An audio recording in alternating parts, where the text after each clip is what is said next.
I'm Julie Legg, author of The Missing Piece and diagnosed with ADHD at 52. And I'm Gel Legg, diagnosed at 55. Welcome to ADH Difference. In this episode, we'll be talking about the 2024 Roundup. We'll be looking back at the year, a little bit like Auld Lang Syne when we reflect backwards at some achievements and some big changes, rather than a New Year's resolution where we look forward and try to plan our future. So here we are, looking back at 2024. I will start by a big ADHD news here in New Zealand. And on the 1st of December this year, Pharmac made some huge changes, which are quite significant for ADHDers. And one was the introduction of a new ADHD stimulant medication, which was lisdexamfetamine. So that's a new one, a funded one by Pharmac, and also the scrapping of the 2-yearly renewal of the special authority number. And that process, you'd have to go through and get it reviewed really by a psychiatrist, which was really timely and cost a lot of money for many folk. So that was the big news on the ADHD front, and there's possibly news to come in the new year, but hey, for the moment, we'll take that win. Yes, Auld Lang Syne. Yeah. And perhaps one of the most well-known New Year's songs sung all over the Western world. And it does look back rather than forward, which is very interesting because from an ADHD perspective, I think it's really, really important to look back on the year. And I've always done this rather than look forward because I don't know what the future's bringing. You can have all sorts of goals, aspirations, resolutions, plans, hopes, dreams. And they're all valid, but you cannot guarantee they're going to happen. But you can take a lot of quiet inner strength from looking back on the last year and see what has worked out, what you have achieved, and just take stock of that for a moment. I think that's that crucial moment when the year flips over. That's what I've always done. And I think, those of us with ADHD, sometimes the year's a whirlwind. It's like, woo, new year, and before you know it, it's February, and then it's June, and you go, what's happened to the year? But just, as you said, to just take account of the wins that we've had and really acknowledge them. And I think we're being kind to ourselves. We're giving ourselves a little dopamine boost too, and acknowledging some of the achievements that shouldn't go unnoticed. Yeah. One of the big ones is we obviously lack patience, and so the idea of planning days, weeks, months ahead in order to achieve something or acquire something, that's really daunting with ADHD, really daunting, because we're usually looking for quick fixes, quick dopamine hits. And so we talked before about how we break large projects down into small chunks and take each chunk as a win, as a dopamine hit, and then just build upon that. And so it's so ironic to even use this word patience, but we do find ourselves surprisingly patient with certain things once we lock ourselves into that path. And a really good example, looking back on the last nearly 5 months, is we made the decision, not on New Year's Day at the beginning of 2024, but randomly sometime in August, that we were going to lose weight, and we were going to lose a lot of weight. And we worked out from the beginning, if we followed a sensible government recommended diet of vegetables, salad, controlled amounts of carbs and protein and so forth, and cutting out all the junk food, all the biscuits, the cakes, bread, which a lot of it is junk, butter, all the things that really don't bring you any goodness, or they bring joy but not goodness. It looked like it was going to take about 8 months if it worked, and we've tried so many different diets. Go on, what are the diets we've tried? Oh gosh, we've been vegetarian for a couple of years. I went gluten-free for a while. We had months of not drinking alcohol. And it just seemed like the most impossible thing for us to lose weight. We knew we both needed to, and we can look back at 2024, and at this point in time, we've both lost 20 kilos each. And at the beginning of the process, which was about 5 months ago, I wouldn't have imagined that was possible. I thought it was a pipe dream, as they say, but yeah, sure and steady, it's happened, which is remarkable, and we'll continue a little bit longer too until we reach our goal weight. But we do acknowledge that in our 2024 calendar year that we'll take that win. That was a good one. It kind of crept up on us. We hadn't planned it years in advance or on a certain date. It just we just started, and with our sheer tenacity of going, no, we can do this. It's happened. It is interesting with ADHD. We are prone, we being very generalised, are prone due to addiction and impulsivity. We are prone to eating disorders, and so the fact that we had put on weight over a period of time is not a surprise. Now we're diagnosed and we can look back at that, whether you're eating out of boredom or impulsivity or emotional eating. There's that side, but also there's the other side too, with bulimia and anorexia. But actually getting just that really healthy balance is so important. And you talk to any nutritionist in the ADHD arena, they'll talk about an ADHD diet. And funnily enough, it's just the sensible eating. It's cutting out the crap. It is eating healthily, whole foods. It's all there, whether we listen to it or not. But we did this time. It sounds like we're here to sell a diet. We're not here to sell a diet. It's what all the government health departments recommend. It's always been in front of you. It's always there. It's the standard healthy approach. For me, it wasn't just about losing weight. I just wanted to stop taking on board all the E's and the preservatives and the chemicals, some of which are fine. Some of the preservatives are okay. But I wanted to get rid of all that junk and all that stuff that wasn't doing any good. So it wasn't just about losing weight. It was just about having a healthier diet. And I'm not the world's healthiest person. And we didn't give up drinking either, in case you're wondering. Drink a lot less, but certainly didn't give up drinking.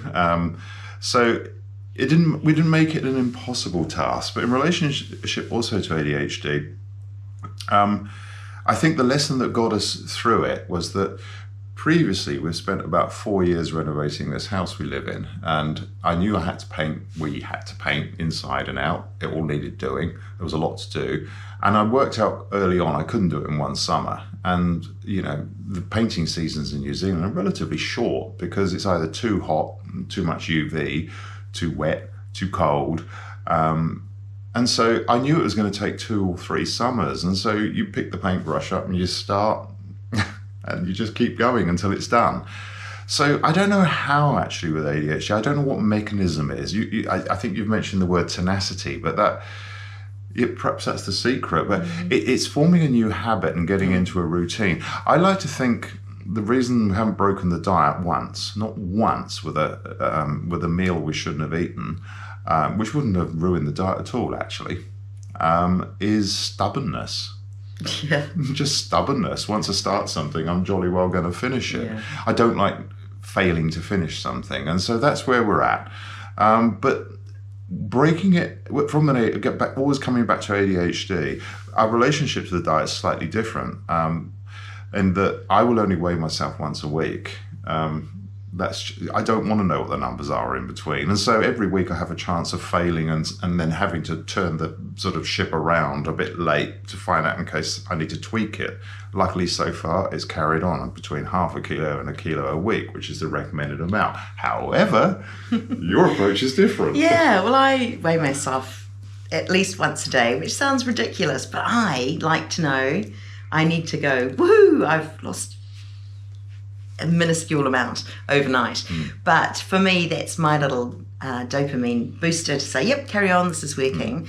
And should for whatever reason there is no loss, then I have the opportunity there then on that day to reassess things and make sure I'm on the right track. But it works for both of us. Two different ways of looking at things. Yes, and I just want to say for those of you who might be in an ADHD relationship and both going to embark on this is where that understanding of each other, or if one of you doesn't have ADHD, this understanding of how the other one person's mind works and how they relate to it is so crucial, because I've had to go through so many weeks where Julie comes to me on a Wednesday and she's gained a few hundred grams on the last reading on a Sunday, and I have to go through this process of supporting you, don't I, darling? Yes, Knowing that the average adult human can fluctuate around 2 kilos a day, and you're trying to lose half a kilo a week. So, but there's just been this reinforcement of love and support for each other all the way through. Yes.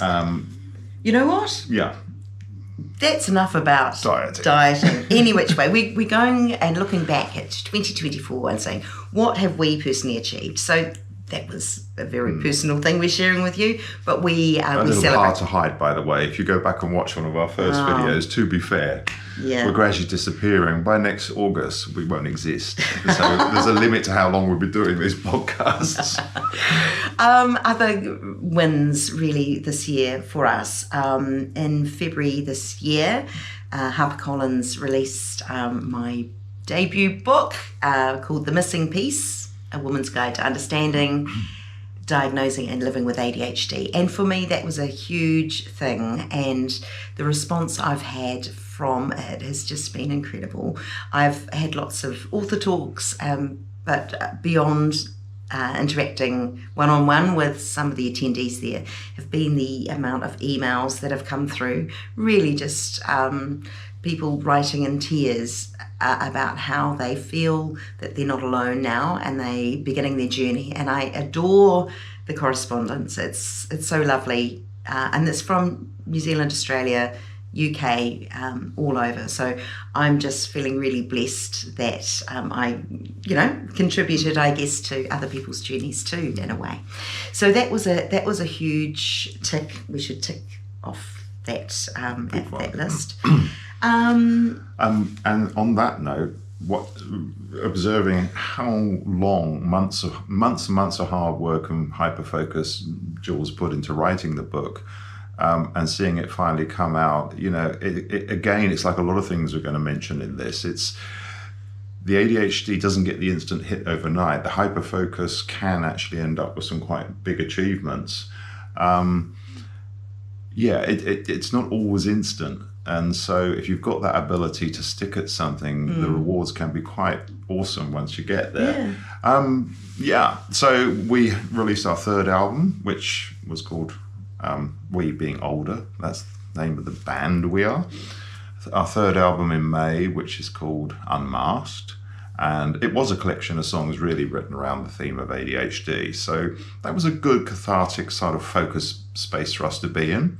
Moving forward, well, all our songs have an ADHD underlying sort of drive and inspiration. However, that was very focused on the subject of ADHD. Carried on, we gathered up a bunch of songs that never made the first three albums, which all were too good to throw away but didn't really fit. So we've now working our way toward the end of producing and putting vinyl vocals on those to come out next year. So that's been a good achievement. Absolutely. And of course we started our ADH Difference podcast. There we are. Which has been awesome. It is. We've covered such a range of topics, and it's in the situation with myself and Jel sitting on the couch, if you're watching on YouTube, or just imagining that if you're listening through other platforms. It's really we just wanted to be candid.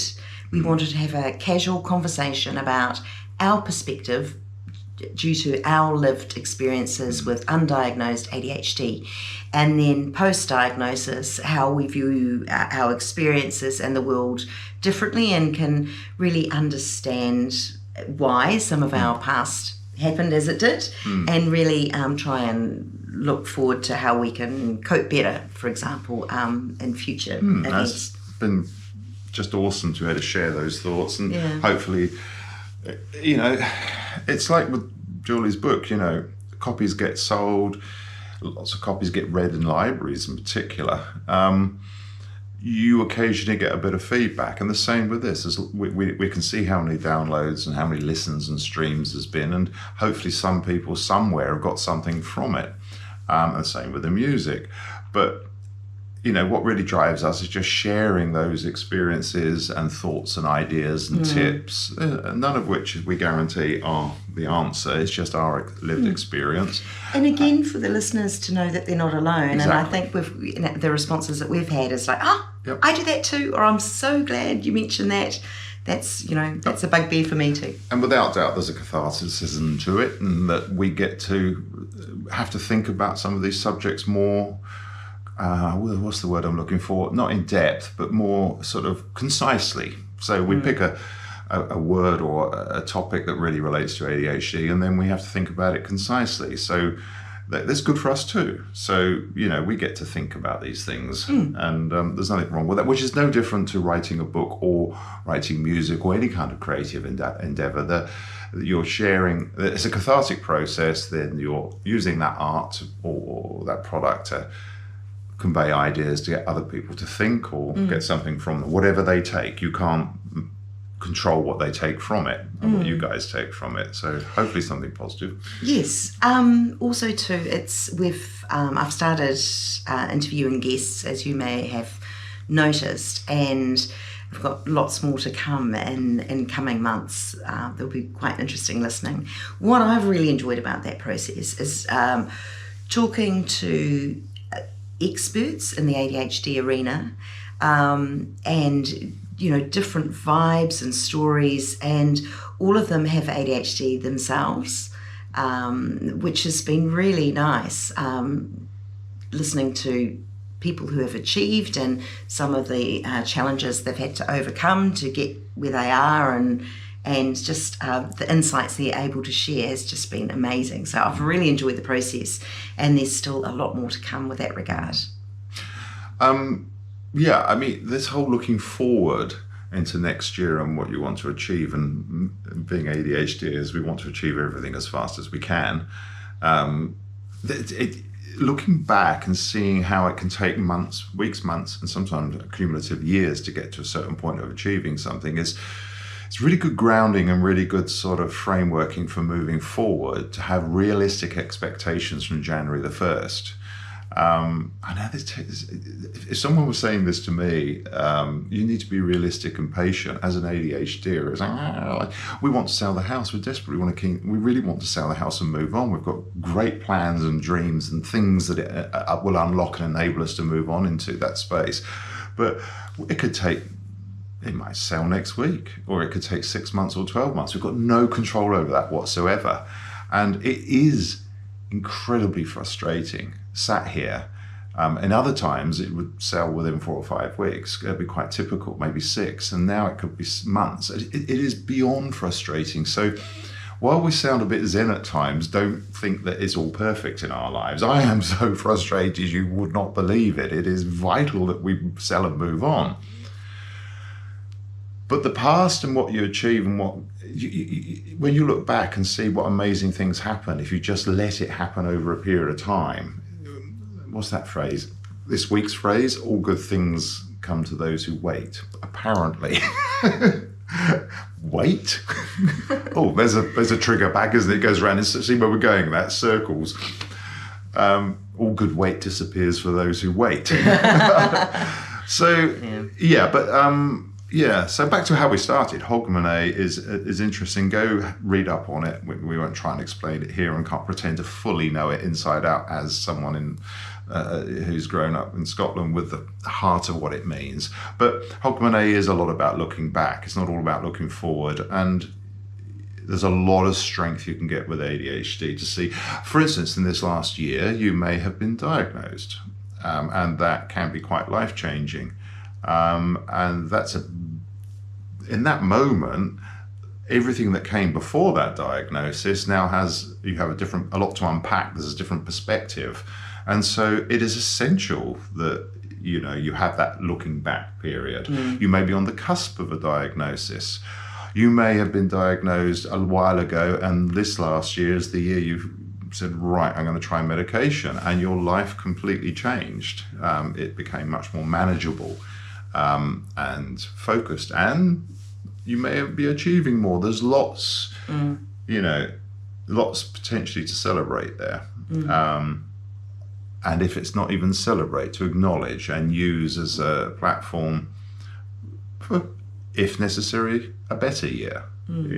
So I guess we're talking about, with the 2024 Roundup and Hogmanay and Auld Lang Syne, our emphasis is just to round this up, is just to look back with kindness and pick out those achievements that, or part achievements if you're part way through an extended project, and just give yourself a bit of a pat on the back and you went, yes, tick, that happened, that's brilliant.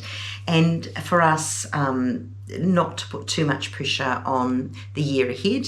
It's New Year's Eve and there'll be lots of people with lots of resolutions flying about their heads as to what they should or shouldn't do. But just to be kind to yourself, and if you do have a few goals, just be realistic. And it's a goal, if you don't quite get there in a timely manner, don't stress about it.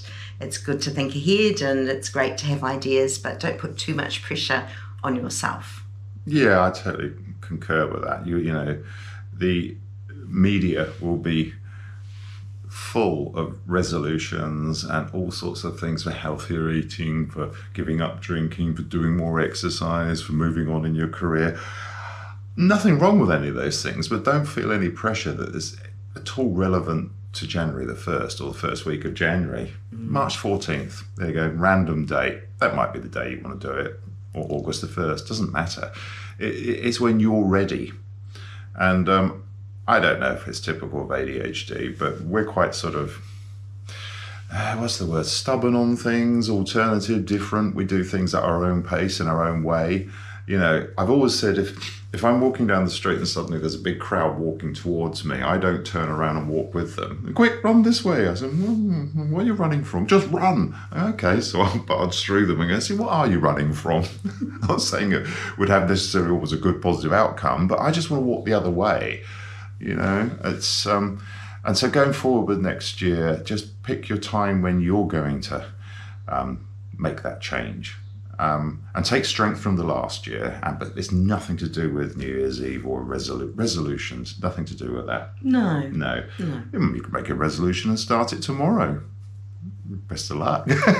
We might, I don't know. I think every day we make resolutions. Every day we're changing the course of this ship called life, tweaking the navigation. Are they resolutions? Maybe they are. Sometimes they only last a couple of hours, and that's ADHD. We're all right. We won't sell the house now. Oh, right. And 2 hours later, okay, we will sell the house. And other big questions, but absolutely. So for those of you who have been following our podcast, we really appreciate your listening ear.